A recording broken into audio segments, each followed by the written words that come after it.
You know, for many years you have prayed, you have asked, you have pleaded with God to change the circumstances of your life. You have gone to God with the sincerity of your heart, believing that if only you could reach Him, if only you could find the right words, the right formula, the right degree of faith, something in the outer world would shift. And yet, in the quiet moments of honesty, you recognize that much of what you have sought has not appeared. Healing has tarried, supply has delayed, peace has remained just out of reach. And so the mind begins to question, why is God silent? Why is there no response to my earnest calling?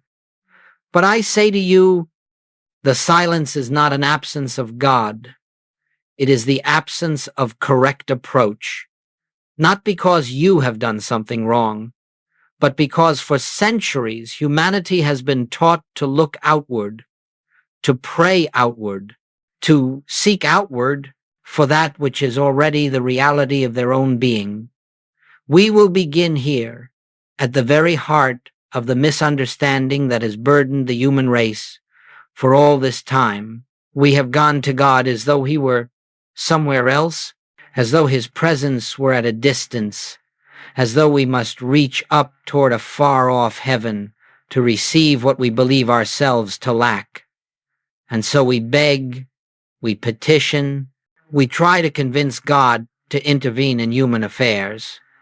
But the moment you approach God as a being who must be called, awakened, persuaded, or moved, you have unknowingly placed yourself outside the kingdom. You have assumed separation, and from that assumption all unanswered prayer is born. You have been asking God to fix your life, and nothing has changed because the God to whom you have been praying is not the God who indwells. The God who indwells is not a power to be summoned. He is the very substance of your own consciousness. The presence you seek is not coming from above. It is emerging from within. And until this truth is recognized, not merely believed, not argued, not accepted intellectually, but recognized, prayer remains an act of reaching outward toward an imagined deity instead of resting in union with the one who has never left your being. So let us begin anew. Let us set aside all the old modes of prayer, all the beliefs that God can be influenced or persuaded, all the anxiety that drives us to ask for things. Let us approach the spiritual life from a higher standpoint. For the truth is this: nothing in your outer world can change permanently while you continue to pray from the standpoint of separation. It is not that God has withheld an answer. It is that you have been asking the wrong question. And when this becomes clear, when you see that your seeking has always been outward, while the kingdom has always been inward, then a great shift occurs. An inner stillness arises. The struggle ends, and you discover that what you have been looking for is already the truth of your being, awaiting only your recognition. Let us move deeper now into the principle that lies at the root of unanswered prayer, the principle Joel Goldsmith identified as seeking second. You will find this to be one of the most liberating recognitions of your spiritual life, for it explains why so much earnest petition, so much sincere religious activity has produced so little lasting spiritual fruit. Seeking second means this: you place the material situation first, the condition first, the appearance first, and then, after declaring its power over you, you ask God to help you overcome it. In that very moment, without realizing it, you have invested all reality, all authority, all substance in the problem itself, and you have diminished the divine presence to a role of secondary response. You have reversed the order of spiritual law. The human mind says, "Here is my illness. Here is my lack. Here is my fear. God, please come fix these things." But the truth is, the moment you approach God with a problem, You are not worshiping God, you are worshiping the problem. By fearing it, you empower it. By describing it, you affirm it. By treating it, you acknowledge it as real power. And the more real it becomes in your consciousness, the more firmly it takes shape in your experience. This is the tragic irony of human spirituality. The harder one fights the problem, the more one enthrones it. What does it mean to seek second? It means you believe the outer world to be cause and the inner presence to be effect. It means you assume the circumstance has already established itself as fact, and consciousness is merely a tool you hope will undo it. You have placed the material first and the spiritual last. You have accepted appearance as truth and presence as remedy. And my friends, as long as you operate in this inversion, you will find yourself running tirelessly in circles, praying to change shadows while ignoring the light from which they arise. The Master said, "Seek ye first the kingdom of God, not second, not after the problem is analyzed, not after fear has flooded the mind, not after the bank statement has been read or the diagnosis delivered. Seek first before any reaction, before any interpretation, before allowing the mind to grant power where no power exists. For seeking first is the recognition that God, the infinite, invisible, is the only reality, the only law, the only power. And when this recognition precedes the problem dissolves in the light of truth. So long as you continue to put the world before the Spirit cannot reveal itself as the harmony of your experience. Not because God withholds anything, but because consciousness cannot serve two masters. You cannot fear an appearance and at the same moment recognize the presence that nullifies it. You cannot declare that a condition has power and then expect the realization of a God who is all power. You cannot place matter first and spirit second and hope to experience the law of spiritual harmony. Consciousness will always reflect the order you establish. And so I say to you gently, if you have been praying for change while trembling before the problem, you have been seeking second. If your first instinct has been fear, analysis, planning, or pleading, you have been seeking second.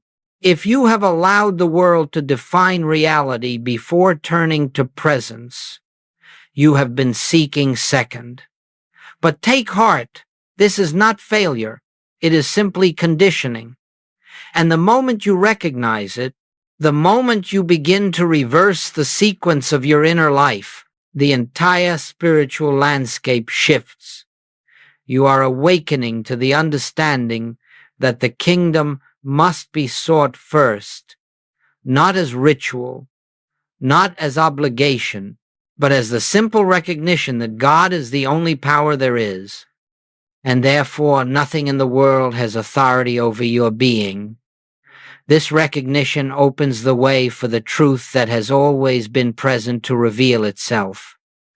Let us now turn to a truth so simple, so fundamental, that the entire weight of spiritual confusion collapses the moment it is understood. The Master said, "The kingdom of God is within you." For 2,000 years this statement has been repeated, memorized, sung, engraved in stone, and yet its meaning has rarely been grasped.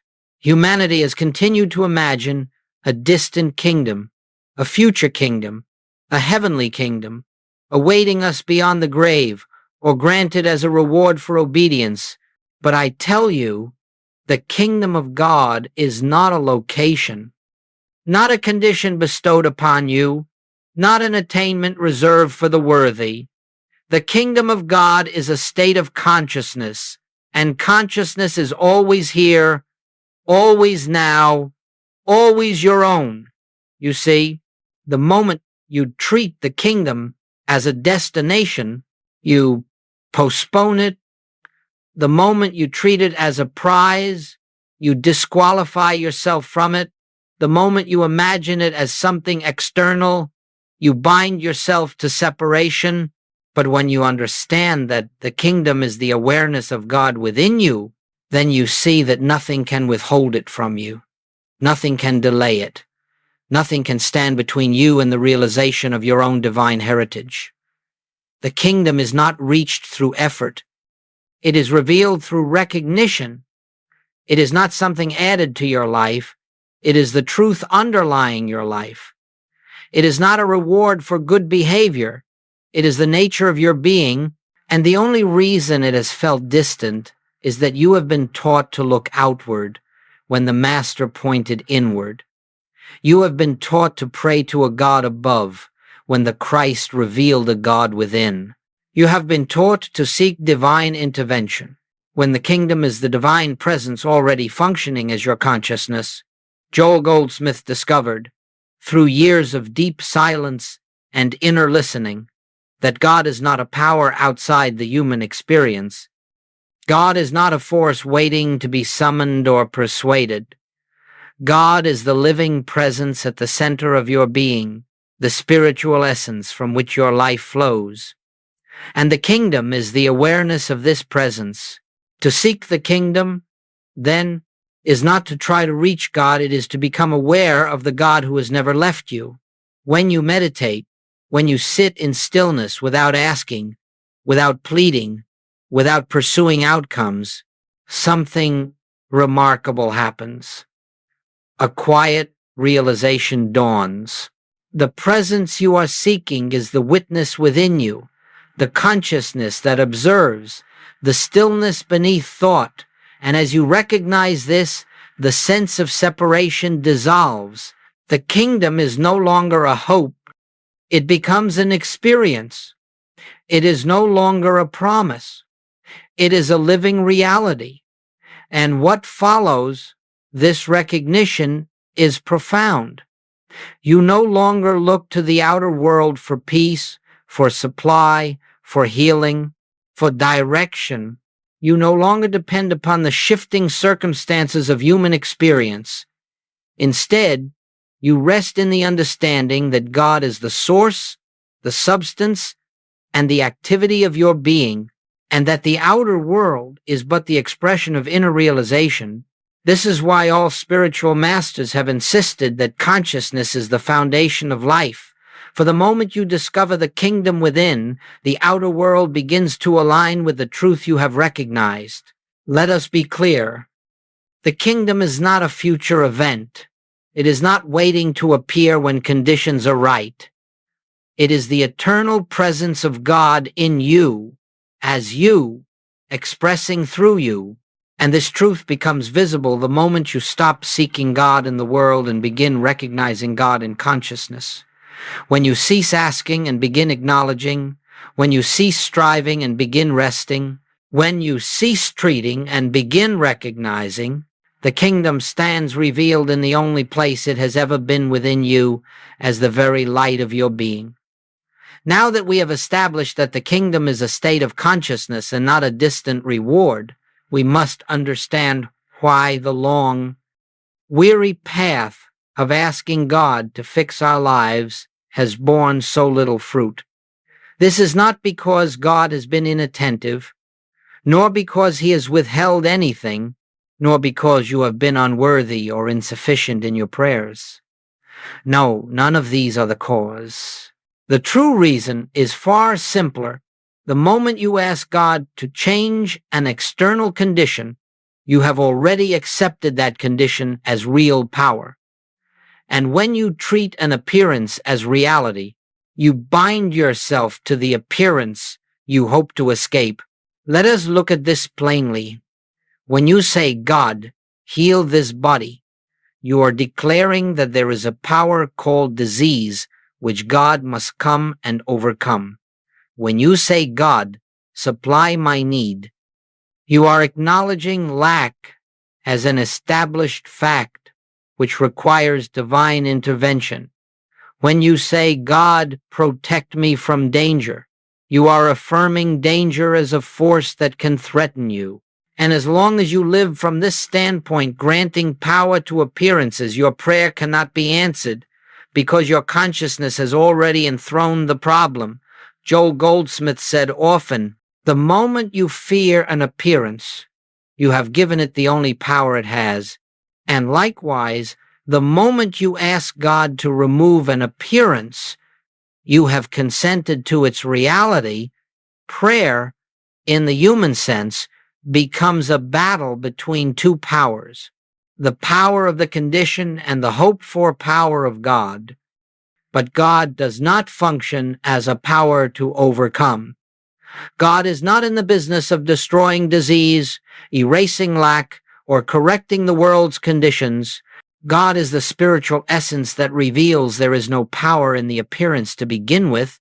So long as you believe that God must act upon conditions, you remain in the dualistic world, the world of two powers, good and evil, truth and error, God and problem. But spiritual life begins only when you rise above this duality and see that there is only one power, one presence, one life, one substance, one reality, and that reality is God.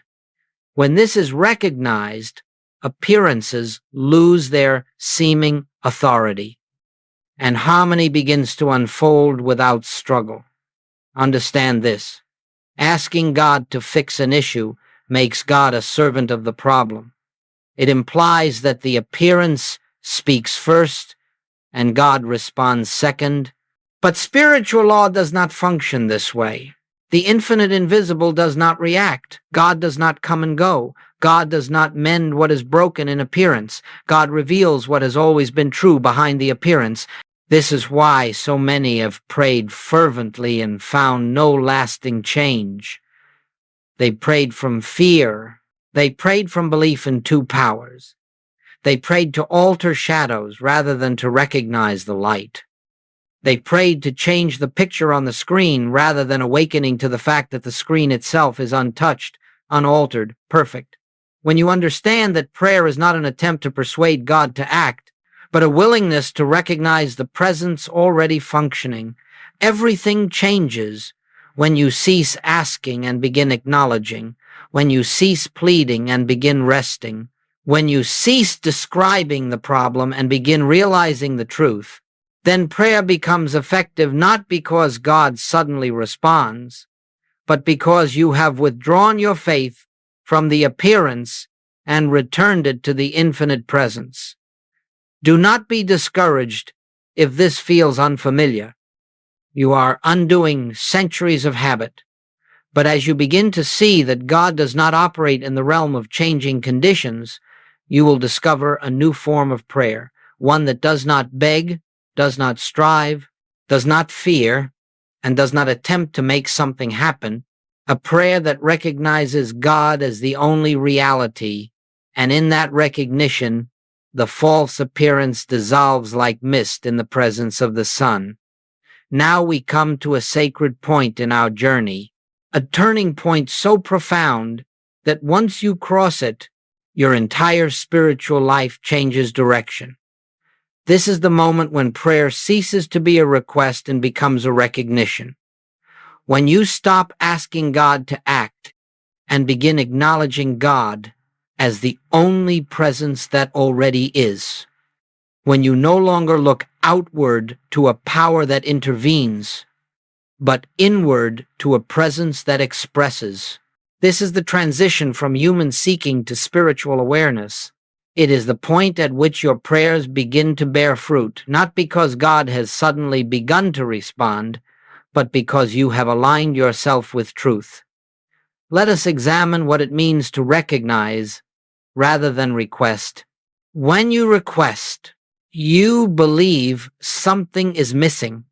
When you recognize, you know nothing can be missing from the fullness of divine presence.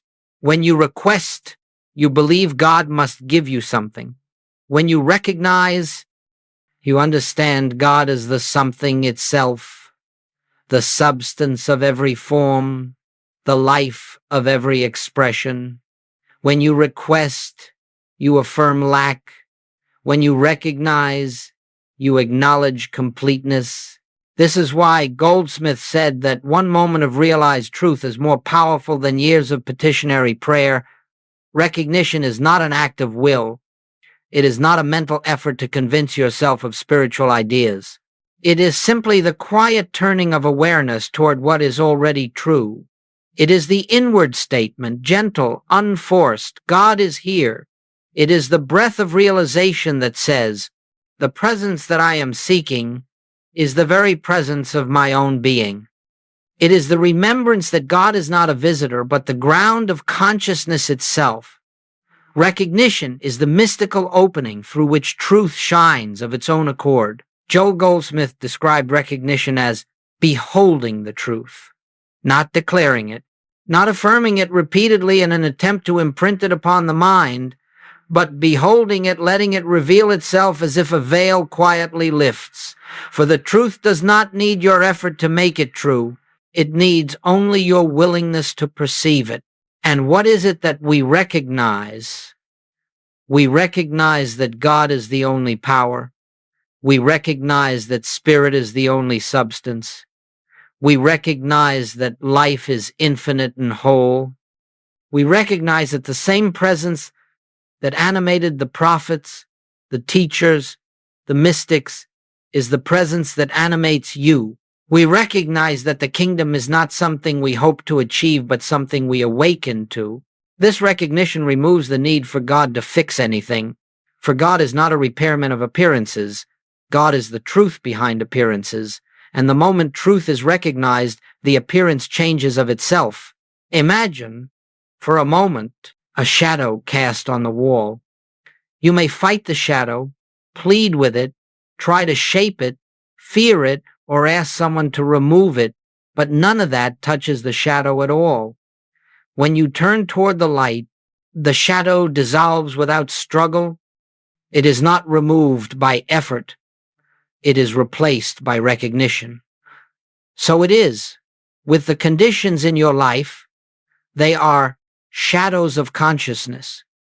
And when you turn toward the light of truth, they lose all substance and melt away in the presence of what is real. When you practice recognition, you are not trying to change the condition.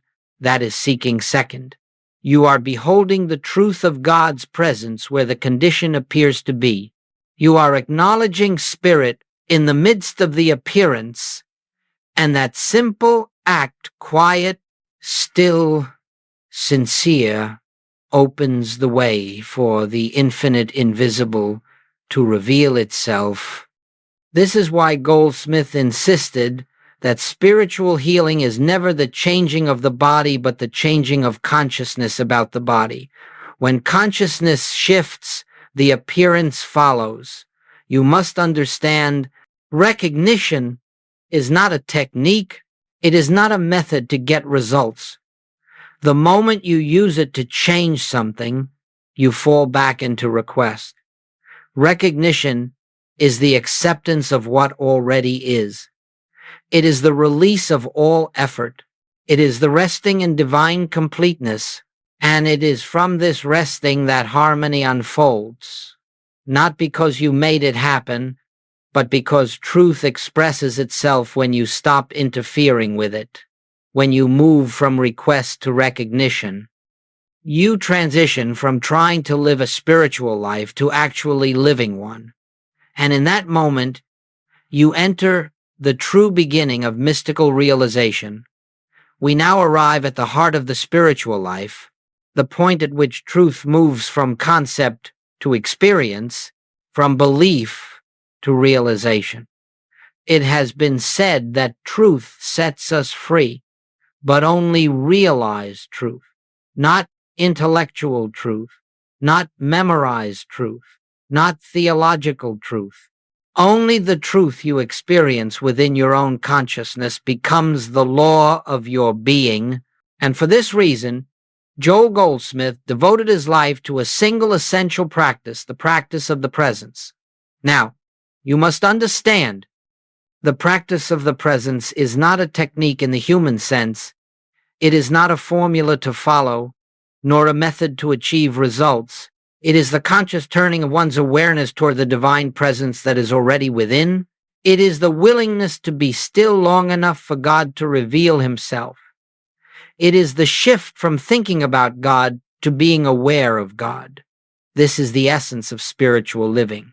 Let us walk together through this sacred process, not as steps to accomplish something, but as a gentle return to what has always been true. A. The first movement, ceasing all requests. The practice begins when you release the desire to make something happen. You sit quietly without asking, without pleading, without imagining outcomes. You are not here to gain anything, not here to improve anything, not here to manifest or attract or correct. You are here for one purpose only, to be present with the presence. When you stop asking, you create the space into which realization can enter. B. Turning awareness inward. Then you gently allow your attention to turn inward, not toward thoughts, not toward emotions, not toward the mind's commentary, but toward the awareness that witnesses all these things. You notice the silent observer behind the stream of thinking. You become conscious of consciousness itself. This turning inward is the doorway to the kingdom. For the kingdom is found not in thought, but in awareness. You begin to sense a stillness that does not come from you, but is you. C. Acknowledging the presence. Now, in that quiet, you make a simple, gentle acknowledgement, not an affirmation, not a repetition, but a recognition. You may say inwardly, God is here. I and the Father are one. The kingdom is within me now. Speak these, not as words to believe, but as truth to behold. Let the inner ear listen. Let the heart respond. These statements are not trying to make truth true. They lift the veil so you may perceive what has always been true. D. Resting in silence.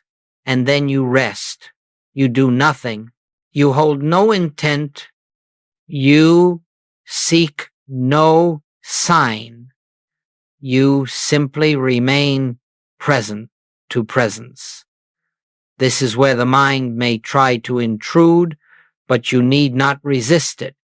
Thoughts may appear, but they have no authority. They are like waves passing over the surface of an unmoving ocean. Beneath them is the stillness of God. As Goldsmith would say, be still and let God announce himself. E. Returning gently. When the mind wanders, if the mind wanders into fear, memory, planning, or analysis, simply notice it without judgment and return your attention to the inner presence, not forcefully, not with frustration, but as one returning to a beloved friend. Each return strengthens recognition. Each return deepens awareness. Each return silences a lifetime of outward seeking. F.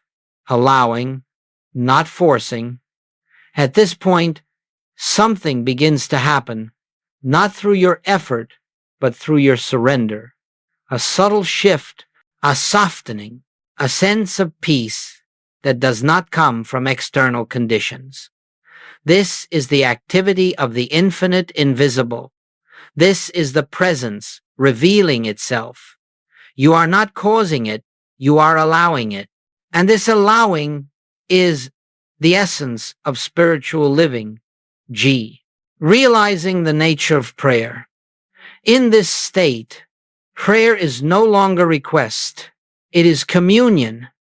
You are not talking to God. You are feeling God. Not asking for answers, but resting in the one who is the answer.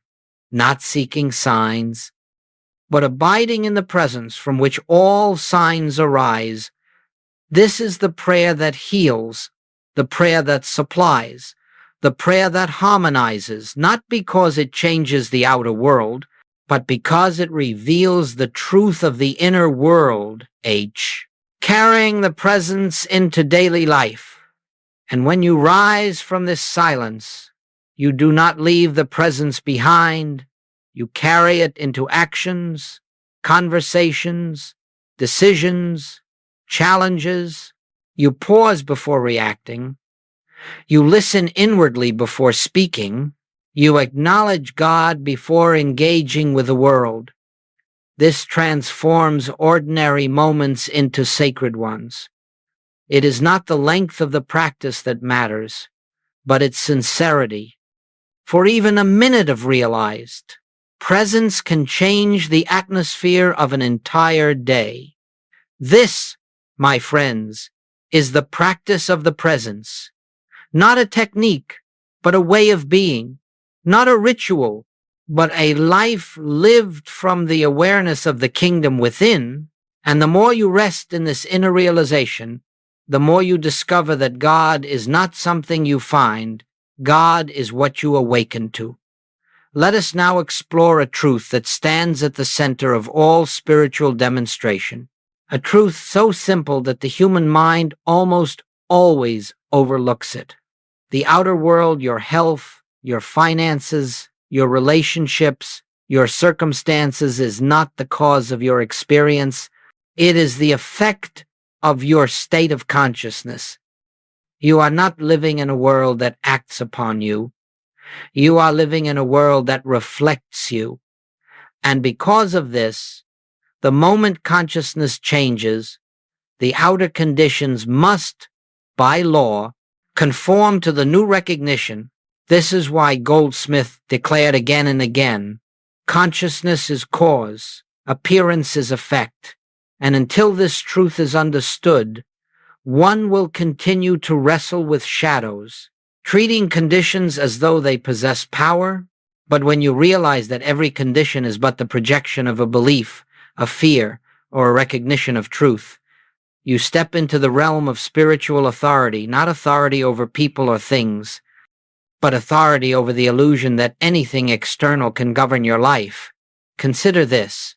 The moment you recognize the presence within, fear loses its foundation. The moment fear dissolves, the body relaxes, the mind clears, and the circumstances that once seemed threatening begin to shift. You did not force the change, you revealed the truth, or take supply. When you recognize God as the infinite substance of your being, the belief in lack disappears. And when that belief dissolves, opportunities, ideas, resources, and channels of good begin to appear not because you summoned them, but because the obstruction was removed. Consciousness always expresses itself according to its nature. You must never believe that your spiritual practice manipulates outer things. It does not. It simply removes the inner resistance that prevented harmony from flowing. The tree does not strain to bear fruit. The flower does not exert itself to bloom. The sun does not labor to rise. They reveal what they already are. And so it is with you. The moment you rest in the awareness of the presence, life unfolds naturally, effortlessly, without the tension that comes from trying to control appearances. Joe Goldsmith often said, "The outer picture is not the power is the realized truth behind it." When truth is realized, the picture changes of itself. This is why the great masters healed without effort, supplied without struggle, and lived without fear. They understood that the outer world has no authority independent of consciousness. They understood there is no power in the condition to maintain itself once the truth of being is recognized. Let us be clear, harmony does not come because God intervenes. Harmony appears because the presence that was always within you becomes consciously realized. Discord dissolves because it never had reality in spirit. It was only the temporary projection of a mistaken belief. When the belief goes, the appearance collapses. You are not changing reality, you are correcting perception. Think of it this way. If you wipe the lens of a camera, the picture becomes clear, not because the scene changed, but because your perception of it did. In the same way, the practice of the presence wipes the lens of consciousness. It removes fear, belief, duality, and separation. And as the lens clears, the world you see begins to reflect the clarity within. This is why your life transforms without strain, because you are no longer trying to repair the mirror, you are tending to the face that stands before it. When consciousness is illumined, the mirror of experience reveals that illumination. When consciousness rests in truth, the world responds with peace. When consciousness abides in the presence, circumstances begin to align themselves with divine order. You must not look for signs. You must not measure results. Simply abide in recognition and let the infinite invisible fulfill its own activity. For as you dwell in the realization of God as the only presence, the only power, the only life, everything that appears in your experience will bear witness to that realization. This is the mystery of spiritual living. Nothing is forced. Nothing is manipulated. Nothing is controlled. Life unfolds from within, and the outer world becomes the natural, effortless expression of the consciousness you have allowed to reveal itself.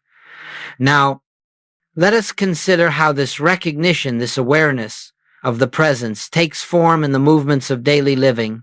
For spiritual realization is not confined to moments of meditation.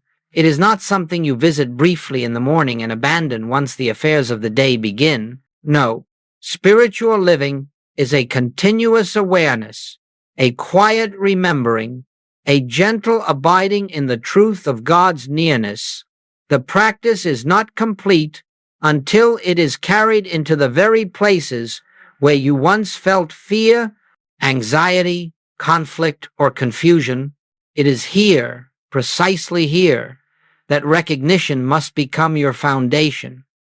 Many imagine that spiritual life requires the withdrawal from activity, the retreat from responsibility, the avoidance of difficulty. But this is not so.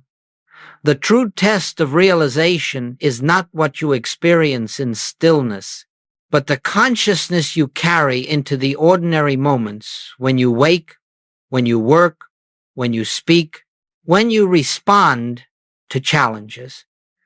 And so, let us see how recognition functions in the living of life.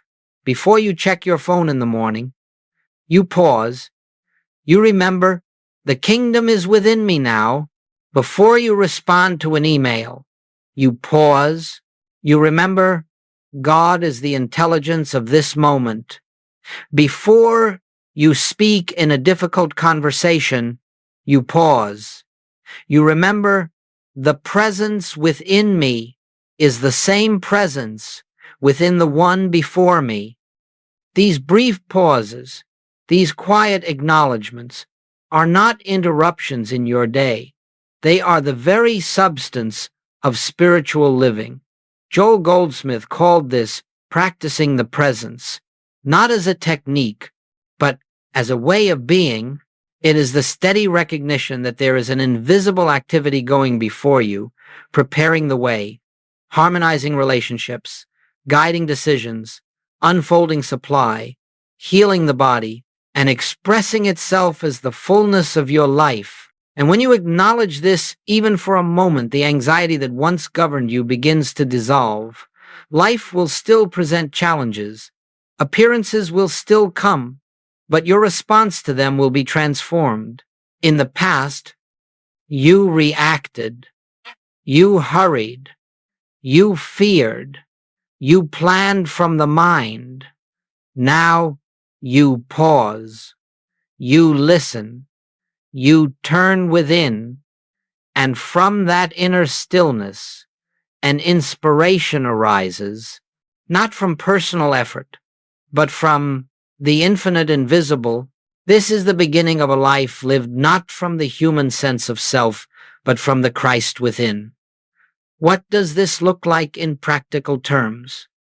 Suppose a bill arrives unexpectedly.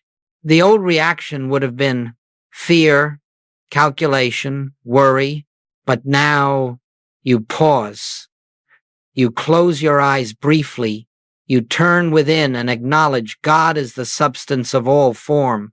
Supply is spiritual, not material.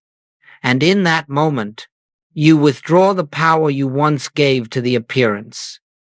You return to the truth. And from that truth, the outer circumstance begins to align or imagine a relationship filled with conflict. In the past, you might have argued, resisted, defended. Now you pause, you turn within, and remember there is only one presence here. You are no longer meeting the personality of another. You are meeting the same divine presence that animates you. And from that recognition, words soften, reactions dissolve, and harmony becomes possible where it once seemed impossible. Or consider the body. When a symptom arises, the old way was to fear, to analyze, to treat the symptom as power, but now you turn within and acknowledge life is God. The body is the temple of the living spirit. You are not trying to heal the body. You are remembering the truth of life itself. And in that remembrance, the appearance changes, not because you forced it, but because you no longer sustained the illusion of its power. This is what happens when recognition enters daily life. You stop seeking solutions in the world, and you begin to live from the inner foundation of truth. You become less reactive, more centered, more patient, more peaceful.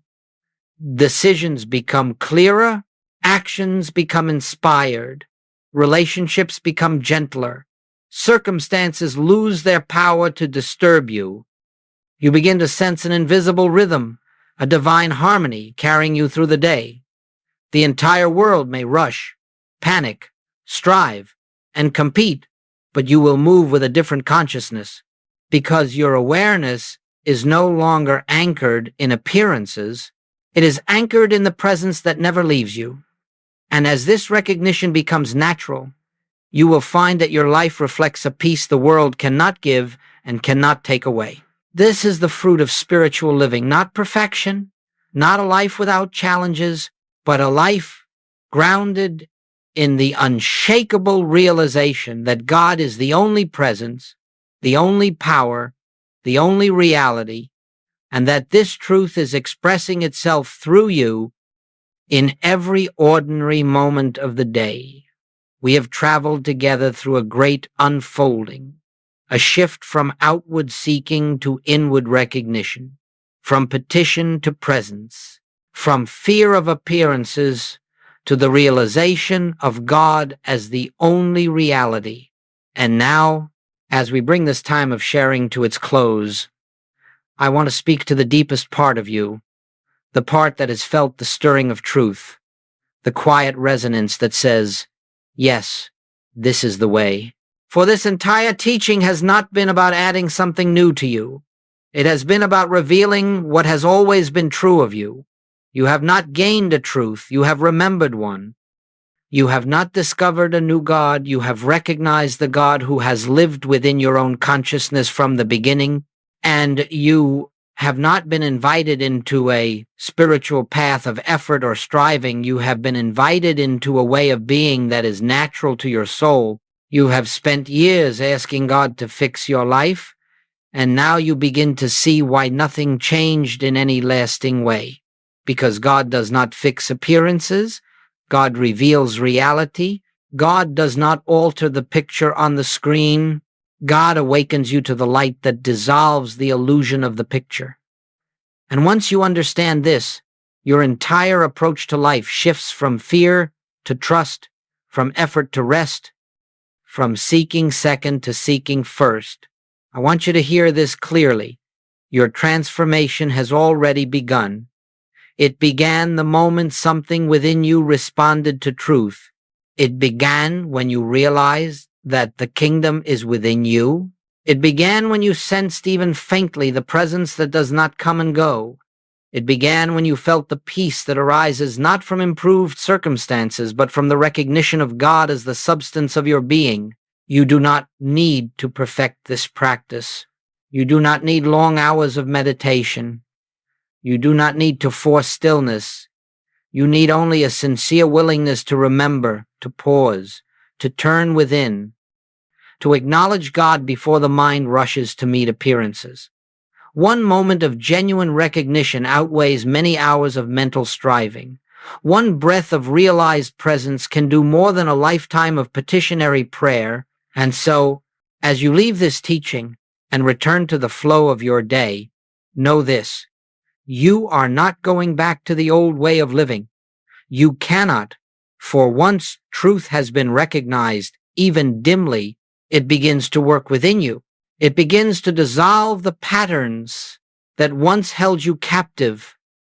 It begins to shift the foundation from which you meet the world, and it begins to express itself as peace, as clarity, as harmony, as supply, as healing, not because you pursued these things, but because you sought the kingdom first.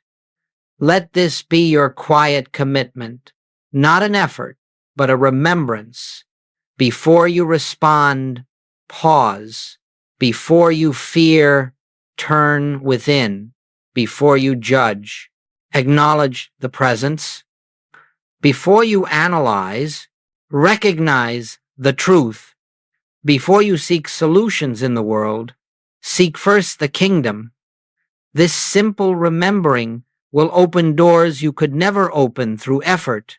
It will reveal answers you could never reach through thought.